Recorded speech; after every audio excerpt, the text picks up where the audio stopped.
Coming up on today's episode of the Money Pants Superpower Hour. In many homes, parents have members of the family take turns doing different jobs. They either switch jobs daily or weekly. Today, we'll be talking about the 6 reasons to stop frequent job rotations. We'll talk about how giving family members the same job for an entire year significantly decreases stress in the home, does a better job teaching work ethic, and helps prevent parents from getting burned out. Finally, we'll talk about how you can expect your kids to react when they are assigned to the same job for an entire year. All this and more, but first, the joke of the day. Buddy and his wife Edna went to the state fair every year. And every year Edna would say, "Buddy, I want to ride in that helicopter." Buddy always replied, "I know, honey, but that helicopter ride is $50, and $50 is $50." One year, Buddy and Edna went to the state fair, and Edna said, "Buddy, I'm now 85 years old, and if I don't get that helicopter ride, I might not ever get another chance." To this, Buddy said, "Edna, that helicopter ride is $50, and $50 is $50." The pilot overheard the couple arguing and said, "Hey, folks, I'll make you a deal. I'll take the both of you for a ride, and if you can stay quiet and not fight for the entire ride, I won't charge you a penny. But if you say one word, it's $50. Buddy and Edna agreed, and up they went. The pilot did all kinds of fancy maneuvers, but not a word was heard. He did his daredevil tricks over and over again, but still not a word. When they finally landed, the pilot turned to Edna and said, "By golly, I did everything I could to get you to yell out, but you didn't. I'm impressed." Edna replied, "Well, to tell you the truth, I almost said something when Buddy fell out. But you know, $50 is $50.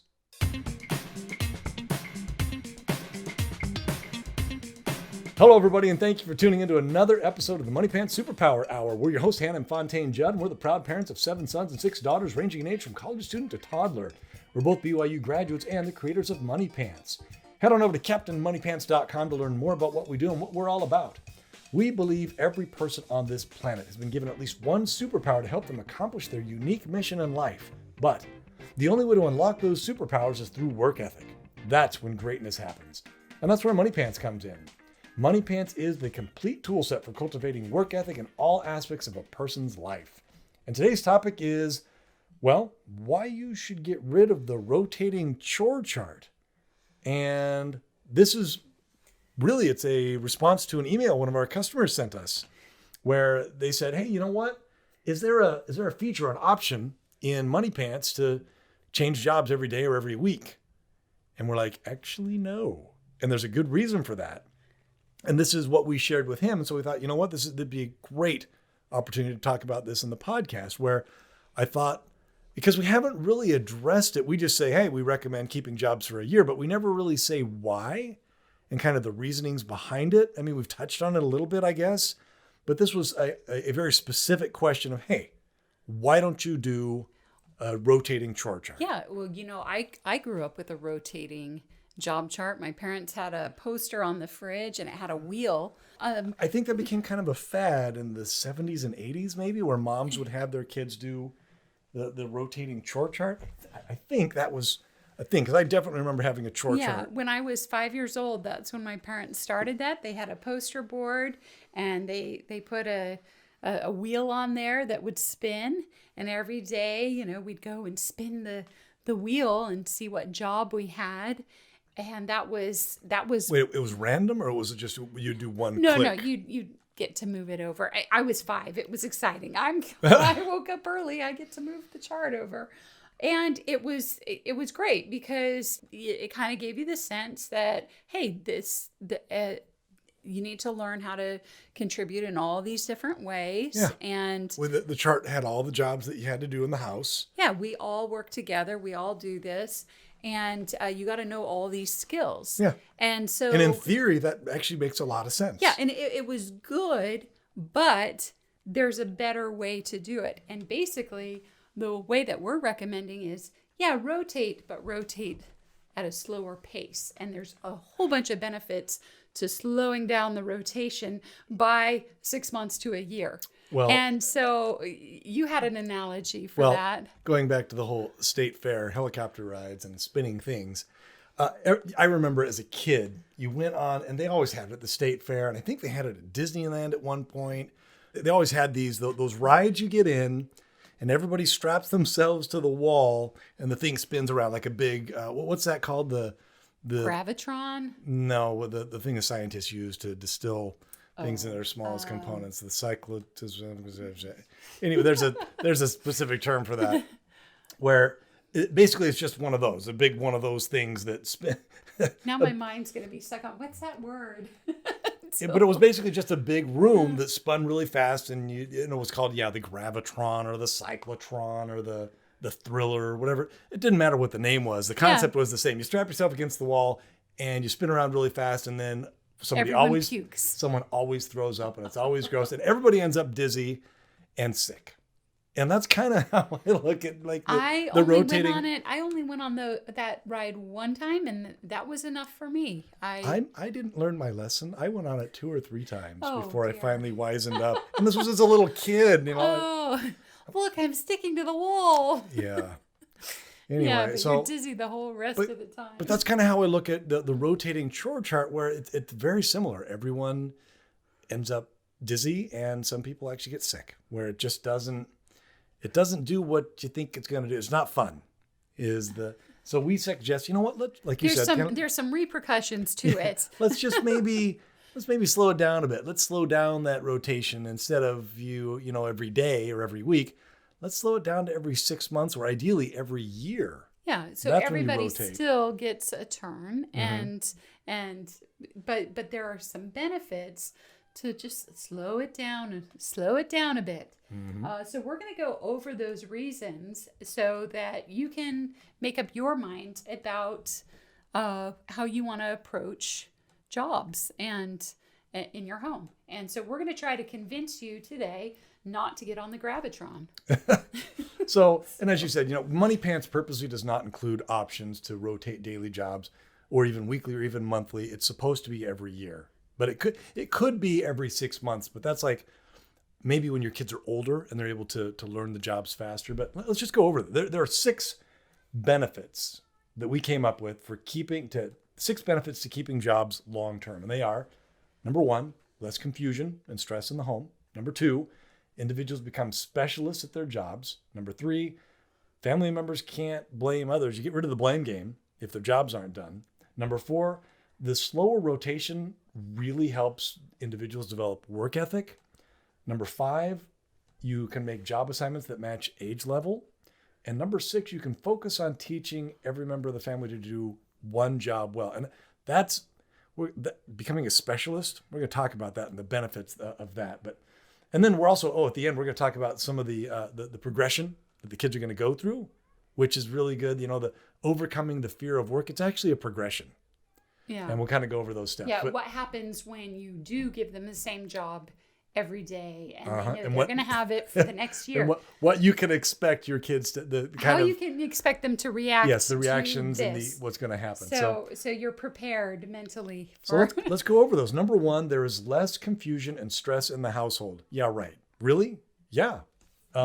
There's, first of all, as you mentioned, Hannah, what happens if, as a little kid, and you're rotating jobs every day, there is that inherent stress of, is today my day to do, and then insert that one terrifying job. There's that constant anxiety. Mm-hmm. But secondly, what if, and just I'm playing devil's advocate here, what if somebody messes with the chore chart and it gets rotated one too many, or you just get busy, or somebody forgets to rotate it, or it's like, hey, wait, no, I did that yesterday, or wait, somebody rotated it backwards, or whatever it may be.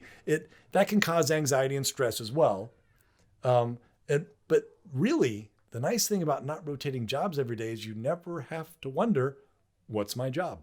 Or what a certain kid in the family, what their job is either. From the parent's perspective, Sally's job is to clean the bathroom. That was her job yesterday. That's her job today. And that's going to be her job next week and next month and for the rest of the year. And you don't have to be, okay, the living room's a mess. Whose job was this? Yep. And I'll just clean it up. Or if it's in the morning and it's a mess, and it's like, whose job was it yesterday? Or did that happen today? And it eliminates the whole fighting thing of, wait, no. I did clean that up yesterday. It's Johnny's turn today, and that's why it's messy. But wait, no, I think it was dirty last night. You don't know. And it eliminates that. And also, like, if I go to the bathroom and I see that the kid's bathroom is an almighty disaster and looks like, one of those truck stop bathrooms, I know exactly whose job it is to do that bathroom. And I can call them over and say, hey, Blackstone, come on over, man. You need to get you can clean this up. I don't have to think. I don't have to arbitrarily choose whoever's closest. And I always hated that, because then that teaches the kids to avoid mom and dad. Like, oh, dad's on the warpath. Everybody scatter. Nobody can be found. No, I don't have to go, oh, Trixie, you're here. You clean it. And she's like, yeah, why did I bother being nearby? Like, I should have been hiding in my closet. Yeah. So it eliminates that. And again, and the whole idea is to carefully assign out these responsibilities to each family member, because they have these, and we'll talk about this in a second, as stewardship. And it's their responsibility to take care of that area of the home. Well, and as kids get older, it decreases stress because, they have tight schedules. They have their homework to do. They have different things. And if they are like, oh no, today's my turn to do that job and it takes more time and I wasn't expecting that, I hadn't factored that in, it adds an element of just a little extra stress each day, not knowing. You don't need just that one more layer of stress you don't need, that you can get rid of by not rotating jobs. Yeah. So that's number one. There's less confusion and stress in the home. Number two is individuals become specialists at their particular jobs and get really fast at doing them well. And this is what I've noticed. When you have a rotating job, you never quite become good at it. And we've talked about this in the past, where what if at work, your place of employment, what if they rotated your responsibilities every day? How would that, that would be, first of all, that would be really stressful. And we just talked about that. But secondly, you'd never get good at your job. You'd never be any good at your job because you'd never do the same thing 2 days in a row. You'd never learn the nuances, and you'd never become proficient at doing anything well. Matter of fact, I don't even think you become proficient at a very rudimentary level, but you definitely never become an expert. Well, we brought this up on a previous podcast, how I had been on a track team, and my track coach kept changing which run I was going to do. And so I felt like I was never able to get really good at any of the runs that I did, because it was changing. Every week it would change, and I would practice for the wrong thing. And then, oh no, now we're going to have you do hurdles, and now we're going to have you do this. And it just kept changing. And so practicing for the wrong thing, that had to be so frustrating. Yeah. But it's similar, where when you know that, okay, this is going to be my thing for the next while, you put your mind to it. You put your mind to it of, okay, how am I going to get this done faster? How am I going to get this done better? Even if you're like me and you're bad at organizing, like that's just not a strong point of mine. If you have that time and you know that it's just going to be every day, it kind of gets you going, okay, I got to figure this out, and just kind of. Well, no, your brain goes to work, figuring out, okay, how am I going to do this? Yeah. And it even subconsciously, your brain, while you're sleeping or in the back of your mind, your brain's figuring out ways to make your job more effective and more efficient if you have the same one every day. Yeah, and eventually you don't have to think about the job anymore. Like, so it's back to it's less stressful. Yep. It is less stressful because you get so good at the job, you don't even have to think about it. And so you can actually relax because you have become an expert at it. But this has several benefits. Another one is that because you're doing the same job every day and you become a specialist, the quality of the job gets higher and higher. And there's a reason why. It's because when a person finally adopts that stewardship or that zone or that area that they're responsible for, when they finally adopt that and take ownership of it, they become protective of it. And they're like, you know what? They take pride in that. And it's like, this is my job area. And they also become very familiar with it. And they're like, you know what? I know that this area gets dirty a lot, so I'm going to clean that up first. And I know that that's going to be a problem area, so I focus my energy on that. But they also, the whole pride thing, and we've seen this, Hannah, where kids will get defensive. Yeah, why'd you put that in my job? Yeah, I watched you make that. You just dumped that down in my job. No, you clean that up right now. Lumpy, and they'll address the person who's done it directly. They don't even tell us anymore. Yeah. They're like, "Hey, Lumpy, you left the toilet paper there and you didn't put that away. Put that away, please. That's my job area." And it's really cool to watch, where all of a sudden everyone has their own stewardship in the home, then they take pride in it and they actually take possession of it. And it's like, yeah, this is my area, and I'm gonna take care of it. Yeah, and what's cool is when they also start to organize it. Like they have their tools and they have things how they like it organized in that job, and it becomes their own. And again, remember the goal is by the time your kids leave home, they will have mastered all of the chores in the house. That's kind of like a side benefit though of we'll talk about that in a minute, the whole expert thing. But I was thinking about it where if a kid becomes expert in one area, they will realize the depth of knowledge they need to have, and it will carry over to the next job that they have. Yes, that's true. Because if they're good at like wiping the table, There's nuance to that. When they switch over to the kitchen or to the bathrooms, they've got that skill down. And they have a level of understanding of, okay, this is a detailed job. Mm-hmm. And so now I've learned how to do detailed work. Yeah, I'm doing a different job now, but it's still the level of detail that I learned in my previous job. Yes. And I like that a lot. That level of depth of understanding and knowledge it transfers with them from job to job. Okay, so that's number 2. The individuals become specialists. And number 3, no family member can blame others for their job not being done or not being done well. Okay, and so when I mentioned when I was growing up, we had the little wheel and the rotating chart. And yeah, I'm from a big family. So my family, I'm one of the older kids. So our family got bigger and it gets more complicated. What I noticed was a problem with the rotating chart was that if you happen to be behind somebody who is just kind of a diligent worker, you could get away with not ever doing the bathrooms. You could get away with not vacuuming because it was still pretty much clean from the person who had done it the day It wasn't before. obvious that it wasn't done. Yeah, and so, mom's busy. Oh, check my job. Okay, looks good. Well, you can basically just piggyback off of somebody else's work and never actually learn to do the jobs yourself. Yeah, and so one person was like, cleaning up all the pee around the toilet and wiping it and all that. And the person the next day, How dirty is it going to be in one day? Yeah. Like, really?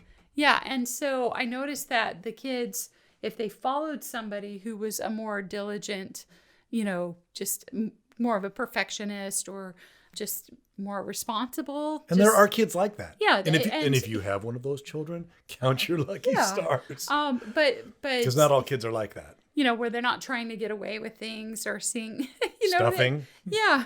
So if you follow one of those people, your chance of learning work ethic actually goes down. And it's actually a detriment. And you don't understand it at the time because you're a kid and you don't know, but it's actually a detriment to you because you miss out on work ethic. Yeah. So even though I was like, my parents very much put a lot of effort into trying to teach us how to work, some of the kids didn't learn to work as well as others until later on in their life because there were these loopholes, basically. Yep. And so when you assign the job for the whole year, slow the rotation down, you get rid of those loopholes. Mm-hmm. And so, no, you will learn to work. I like it. Get rid of the loopholes. You will have accountability, whereas they didn't necessarily have accountability when the jobs were constantly rotating. Oh, that's a good point. The accountability. Yeah. Where it just wasn't there. And I know, like I mentioned, we were from a big family. We had a big house. And so it's not like my mom, my mom would look at the jobs, but she couldn't do like a deep inspection. It was, she didn't have the money pants system or anything like that. And so it wasn't like she had memorized the whole house and what had gotten done the day before or something like that. So it created an uncertainty for her where she just kind of had to go, okay, it looks done. That's all I can do or say. Yep. So anyway, so you can skip that problem. But along those lines, and we kind of touched on this in the previous point, but it bears repeating, is that when you don't rotate jobs, it becomes abundantly clear who's doing their job and who isn't. And you can reward accordingly. Yeah, and it takes all the guesswork out. Again, like I was going back to if the bathroom's not clean right now, Blackstone does all the bathrooms. If the bathroom is not clean, I know exactly who's not doing his job. I don't have to wonder, I don't have to worry, and I don't have to, single out somebody else whose job it isn't to do it. I know, hey, Blackstone, come on over here, take care of that. And if Mahanray, he's in charge of the dining room, and if the dining room's a mess, I know who to call. And it makes it fair, I guess. There's that element of fairness. It makes it very, very, very fair. Where typically in a family, it's the most responsible ones and the ones who care are the ones doing all the work. Well, that's not fair. It's not fair for only the responsible kids to do all the work because everybody's getting the same rewards. Oh, everyone gets to eat, everyone gets to live here, everyone gets the same amount of electricity. And well, also I know we would get kind of an allowance tied to our. Mm-hmm. Oh, you did your Oh chores. yeah, if you're doing some and, sort of allowance, but it wasn't like, I'm like, yeah, some of these people aren't exactly doing their job. Well, it makes it kind of arbitrary again, and that sense of fairness, and I think every kid has that, and that deep-seated they know when something is not fair, and it bugs them. Yeah, but I think probably if you were weaseling out of your job. Mm-hmm. It would bug you too, deep down inside, you're right. like, yeah, I got away with it, but at the same time, you would know that you were being a weasel. Yep. And that undermines your confidence. It really does. It does undermine your confidence. So that's number 3. No family members can blame others for their job not being done well. And it's not so you can punish someone. It's just so you can do your job as a parent and help them learn the work ethic they're going to need for the rest of their life. Well, that leads perfectly into number 4, which is the slower rotation of jobs helps individuals develop work ethic, which is what Money Pants is all about. At the core of Money Pants is work ethic, where there are a lot of apps out there that you've got piggy bank apps and budgeting apps and chore apps. There's not an app out there that teaches work ethic. Yeah. And that's what Money Pants does best. And this is one of the main reasons why.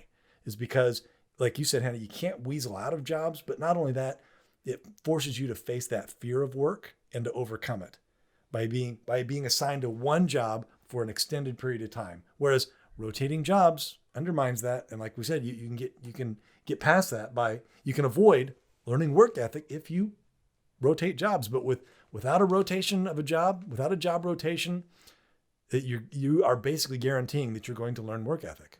Like I said, my parents did a very good job. We would do yard work on Saturdays. We had this rotating job chart. My dad and mom had both learned work ethic from their parents. But that was the thing about a rotating chart is that everyone looks like they're going to get exposed to all the different jobs and learn all the different jobs. At the outset, it seems like a really good idea.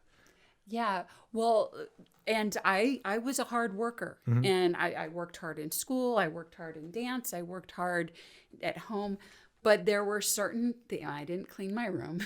I never got that one down, but there was one job that I hated, and it was doing the dishes. Yep. But guess what? From the time I was 5 until I was, until I left home, I had that job every 5 to 10 days, depending on how many people were in the family at any point. And so I grew up doing the dishes all growing up, but I would avoid it. I hated it. And as an adult, I still feared doing the dishes, and it didn't make sense because I had spent all these years, okay, it's your turn to do the dishes, Hannah, So what I found was that as an adult, I'm like, this is stupid. I'm hoping and praying that my husband will do the dishes all the time, and I'm willing to clean the whole rest of the house. I just don't want to do the dishes. And so I realized that in order to overcome that fear of doing the dishes, I thought about it. I'm like, here's the problem. I'm always holding out hope that somebody will do the job for me, right? That somebody will come in and rescue me. And so we mentioned this in a previous podcast. I said to my husband, I said, I have a plan. I want to do the dishes for the whole next year. I thought you were so weird. I thought that was the weirdest thing. I'm like, really? You want to do the because you knew how bad I was about it. Well, no, because we would take turns doing the dishes and whatever, and I never really thought anything about it until. And I remember you coming to me and you saying that, and I thought at the time I didn't think anything of other than that was just kind of a weird request. I'm like, well, if she wants to, I guess. I had nothing against doing the dishes. I was just like, so you know, I did the same thing with poopy diapers. Because I'm like, I shouldn't be waiting and hoping my husband changes the poopy diapers. So I did the same thing with that as well. I said, you know what? I'm not going to let anybody change the baby's diaper except for me. And I'm going to, for the next 6 months or a year, I'm going to change every single diaper. And see, the cool thing I don't know which kid that was, but it was like, facing a poopy diaper, you know? But that I guess the thing I like about that so much is that it just shows that work ethic is an ongoing thing. Overcoming the fear of work isn't a one-time thing. There are different aspects to it, and there are different parts of your life to overcome, things that you're, I guess, worried about or scared of, and just facing it head on. Hats off to you. It's very impressive that you had the clarity of mind to realize that. Well, I finally realized that part of facing the fear is getting rid of that possibility that somebody else is going to do it for you, and to just instead, but that's a good life lesson. Wrap your mind around you're going to be the one to do it. So when I assigned myself the dishes, eventually what happened was, I'm like, okay, how am I going to approach this? What am I going to do? And that's when I was like, okay, this is such a mess. It's all disorganized. It stressed me out, and it's kind of, dishes are almost different every time depending on what meal was made. And it just, I don't know, it grossed me out too. The dirty dishes grossed me out. It can kind be, of like a poopy diaper grosses me out. And I'm like, that's so ironic because you have so many children. I overcame both of these fears. And so I'm like, you know what? I'm still not good at cleaning up vomit, though. Yeah. Yeah. You shouldn't be a nurse. That one still gets me. And so I was like, okay, you know what? I'm just going to find all the cups and load those in first. Cups. Okay, now I'm going to do all the bowls, and I had never done that in all my years of doing the dishes because I was always just thinking about how miserable it was and how I wished I could get out of it or wish I didn't have to do it anymore. And But you finally embraced it. Yeah, I had never faced it and embraced it and went, okay, how can I do this and it not be overwhelming? And pretty soon, after a couple of months, the job became easy for me and I was no longer stressed out by it. Yep. And it actually became relaxing. So that's when I realized that having the longer term job was actually beneficial. Yes. And so, like Trixie, that was quite the aha moment. Yeah, and Trixie, when she was 12, she made that realization too, where she by that time she was 12. She had done, I think, all the jobs in the house. Yep. She had milked the cows. She had done the dishes. She had done the laundry, bathrooms. Mowed the lawn. Yeah, she had done everything. And she said to me, she goes, Mom, I used to think that, laundry was such a hard job and dishes was such a hard job. And she goes, now I don't think any of the jobs are hard. Wow. And that's a 12-year-old who kind of grew up with this concept. And I thought, wow, she's a lot different than I was. I didn't have that confidence or that, none of those jobs are hard for me. What a great advantage, though, we gave her in life. Yeah. To have that confidence and also that work ethic and total, complete lack of fear. Yeah. So, I mean, she still has to apply it to new endeavors and new things, but having that under her belt kind of helps her realize, no, I just need to face it and figure it out. Yep. And I can. Yeah, and I can. It's the can-do attitude. Yes. That's the huge benefit there. Okay. So that's number 4. The slower rotation that really helps individuals develop that work ethic, which, man, I can't hit that point home enough. It's that work ethic is what we're all about. That is the greatest gift you can give your children in the home. Number 5, when assignments are long-term, you can make job assignments that better match the age level. And so this allows all family members to participate in cleaning up the home and participate and feel needed and necessary in the home. And the reason why is because when you have that rotating chore chart, it includes some things that the younger kids, like 2, 3, 4 years old, can't do. Yeah. They just, maybe they're not big enough to push the vacuum, or they Tall can't enough to reach the dishes or put the dishes away, or or you wouldn't trust them to do the laundry. Or you're like, yeah, let's not have you clean the toilet. I don't want you licking that. So if you have a rotating, like, if you have a rotating chore chart, eventually it's going to fall on the 3-year-old or the 4-year-old.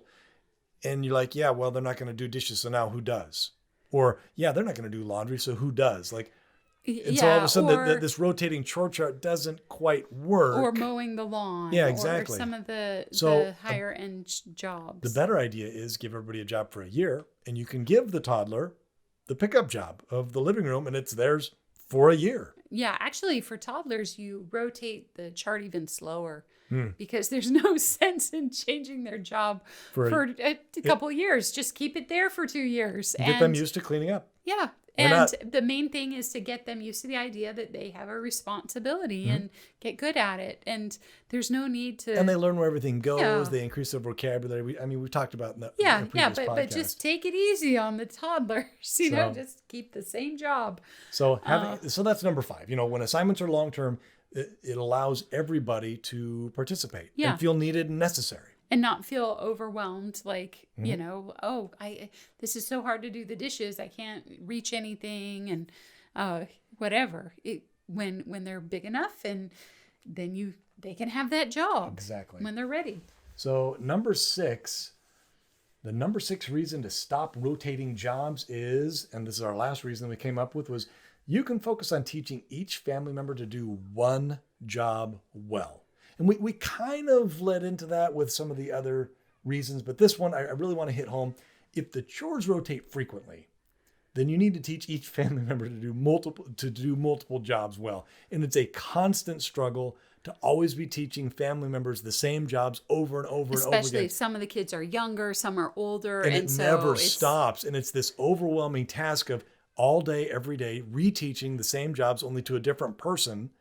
And you end up spending all your time and energy teaching kids to do the jobs. Yeah, what? And that probably leads to the, I'll just do it myself. Absolutely. Because it's way easier to just do the job myself. And how many times have we seen that? How many times have we seen, but that's a common thing in households where, and I've heard this over and over again, parents are like, it's so much easier to do it myself. Why would I have, and my kids don't do it right. It's faster and easier for me to do it myself. And my response is, yeah, but what are you teaching your children? Yeah. But what a disservice to your children. At the same time, though, they need something that's easier to implement. Mm-hmm. Where these rotating charts is if you have, multiple kids, if you have 2 or more children, it's overwhelming. It's overwhelming. It's spreading the parents too thin. Yep. They get burned out. Mm-hmm. And if the parents get burned out, which is what happens, the chore chart doesn't work. Well, and I think we need to recognize and understand and appreciate that parents have limited time and energy. Nobody wants to spend all their time cleaning the house. Nobody. Yeah. Which is why people hire maids. But unfortunately, doing that deprives the children of some great opportunities.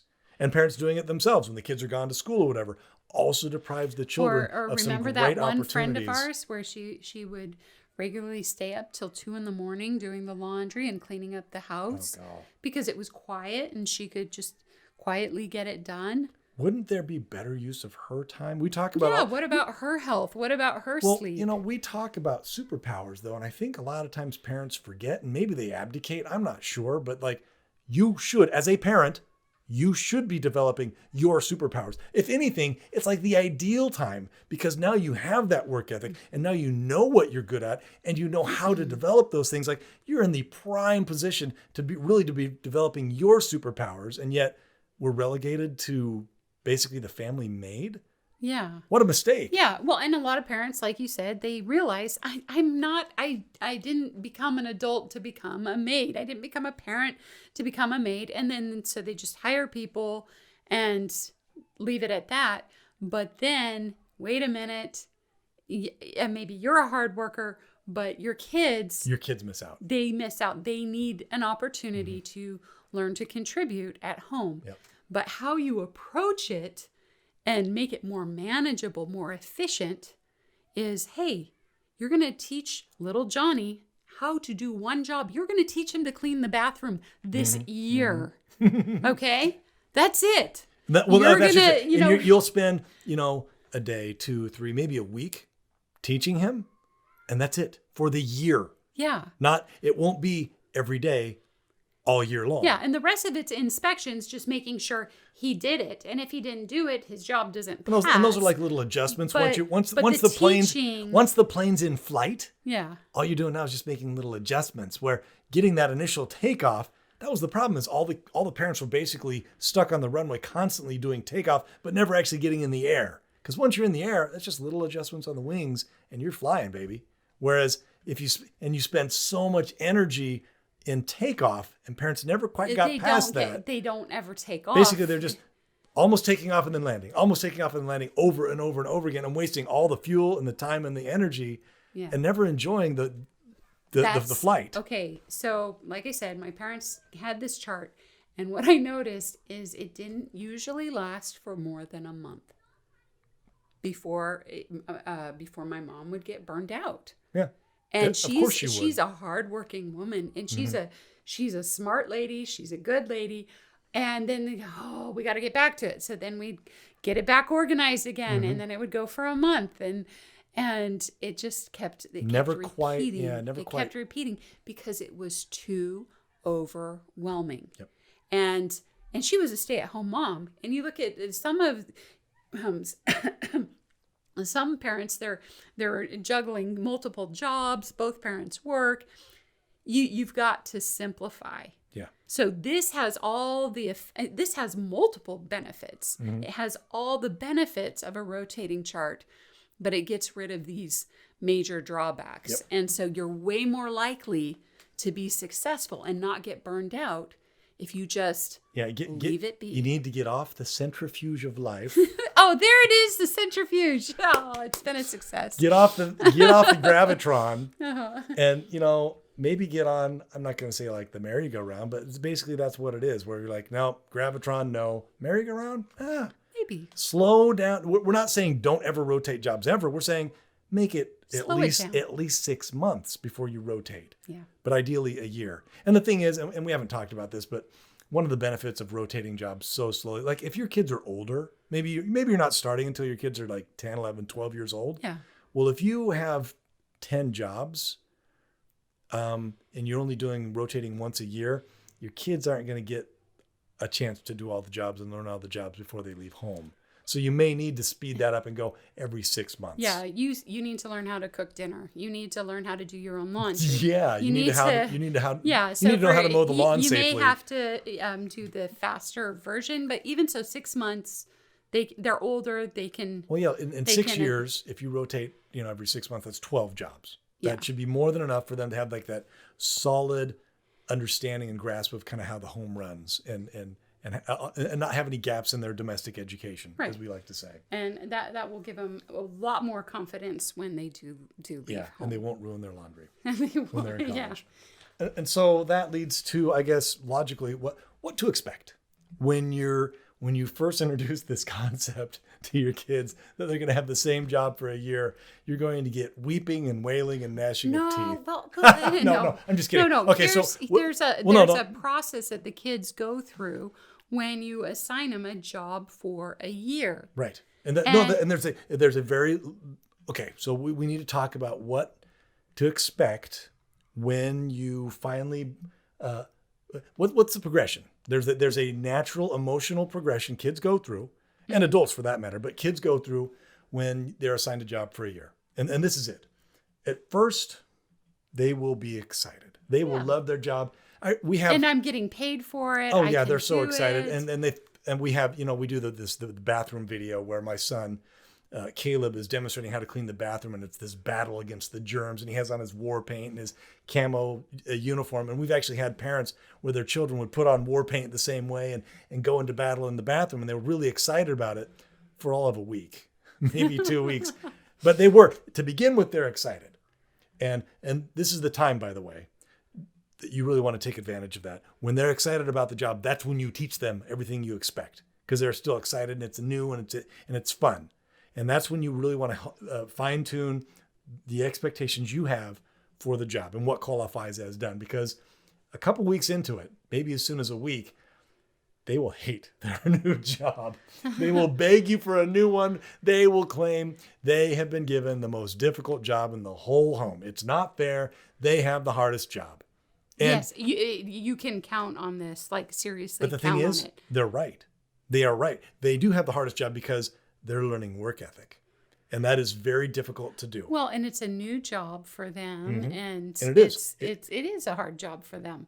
But you just, you as the parent, though, how you deal with that is you're like, well, actually, everybody has very challenging jobs. Well, no, you can agree with them 100%. Say, you know what, you're right. Job. You are absolutely right. The bathroom is a very difficult job. Matter of fact, it may be the hardest job in the home. And that's why we gave it to you, because we know you can do it. Yeah. But reassure them. And I expect you to do it. Reassure them, say, the jobs are not going to be changing, though. This is going to be your responsibility for the next year. And you don't have to yell or just be firm about it. Just it's not going to change. And it doesn't hurt to say, yeah, you know what my job is? I'm doing dishes. And that's a hard one too. And we're all in this together. Maybe just help remind them of those things. But because, and here's the cool thing, by about the 1 month mark, when they realize that you're serious, that their job is not going to change. Well, let me back up.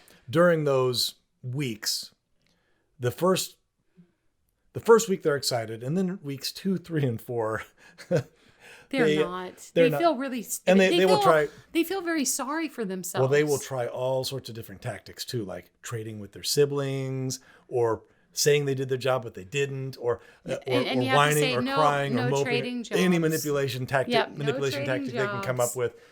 They'll try everything, and the key is to just stick to your guns and say, you know what, I appreciate that, and I really do understand where you're coming from, but we're all in this together, blah, blah, blah. Because after about that first month, something kind of magical happens, and they resign themselves to the fact that, okay, mom and dad are serious. On average, it takes about a month for them to finally go, okay, it's my job. I'm going to be doing this job for the year. And that's when the really cool things happen, because that's when your kids, they start to accept their fate, so to speak, but they'll start figuring out systems to make the job work for them. And the job suddenly, once they do that, once that emotional thing clicks, that key turns in their brain, once that happens, then the job starts becoming easier for them, because they're no longer fighting it. It's kind of like the birds, you can either fight the wind or you can fly higher using the wind. And once they start accepting and embracing the whole concept of work ethic, doing the hard things even when it's hard, all of a sudden they're like, oh, okay, this isn't that bad. Matter of fact, I probably could get it done faster than 20 minutes if I just did this and this. And they start coming up with systems and routines on their own, and they do it. The job becomes theirs. They embrace the job. And it's really fun to watch. And, by 2-3 months into it, they actually become really good and really efficient. And then this is when the cool part happens. First of all, they stop waiting and hoping for someone to save them, do the job for them. And they also become really, really good at it. But the cool thing is that's when they start having, it's almost like alone time, because once you've mastered a job, you're able to do it efficiently and quickly, and it's kind of mindless. And that's when you can do some of your best thinking.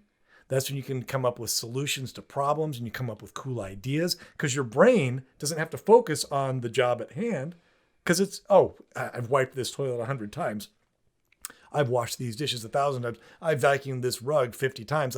I don't need to think about how to do it. So the brain is able to go, okay, well, now we can think about other cool things, and you get ideas.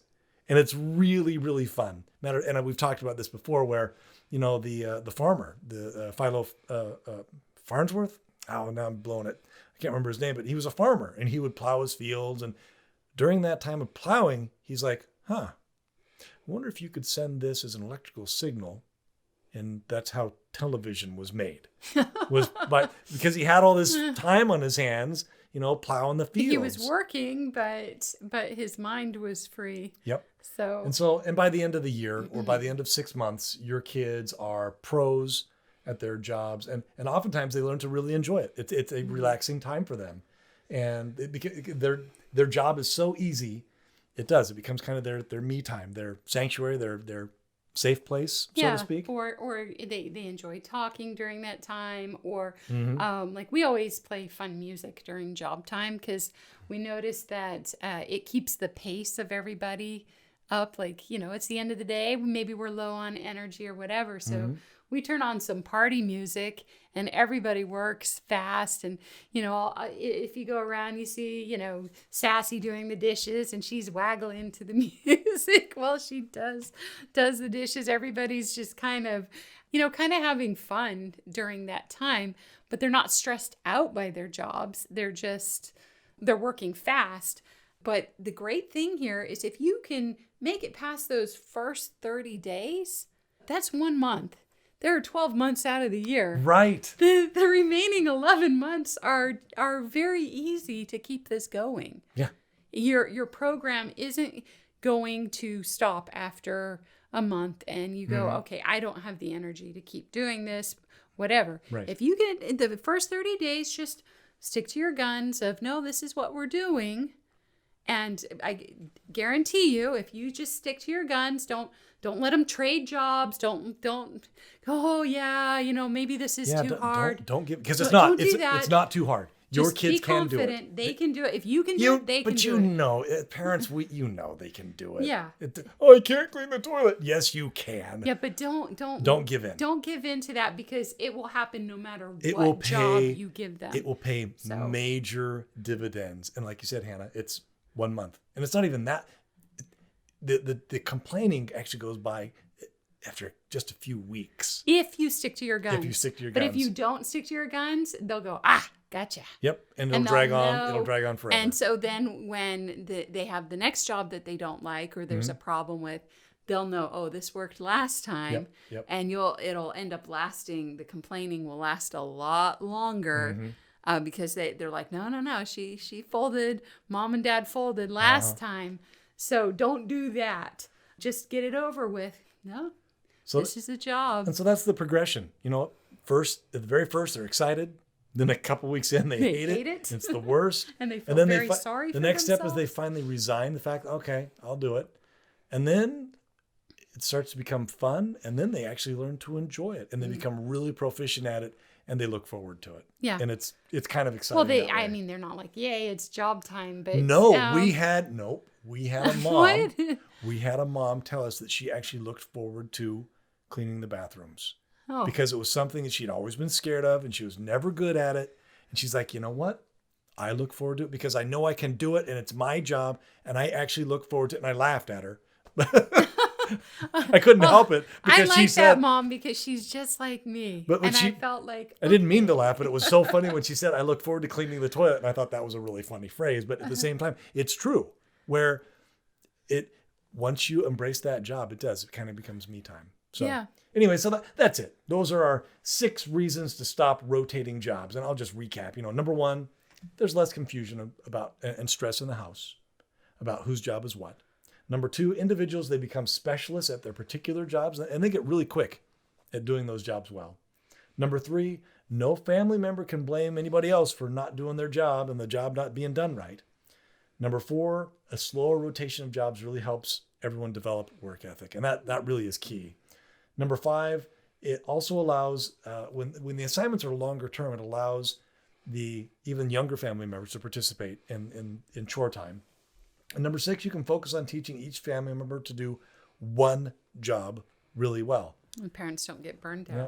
So, to wrap it up, I guess, even though chore charts that rotate they have benefits. It introduces the concept of doing chores and contributing, and everybody gets kind of a sampling of what needs the house needs to run. But a more effective way is to slow down that rotation and let people really become proficient at any given job. It's a better use of your time and energy. Mm-hmm. And you're still accomplishing the same goal of getting the house clean and everybody learning to work, but just at a much more effective way. And that's it. Those are all thoughts on why you shouldn't rotate jobs. If you like what you hear in this podcast, please tell your friends. Maybe they want to listen too. And if you have a suggestion for a future podcast, go to our website under support and click Contact Us. Send us an email and we will get right on it. And that's it for today. Enjoy some of Falcon Jasper's youthful Yankee yodeling. We'll see you next time.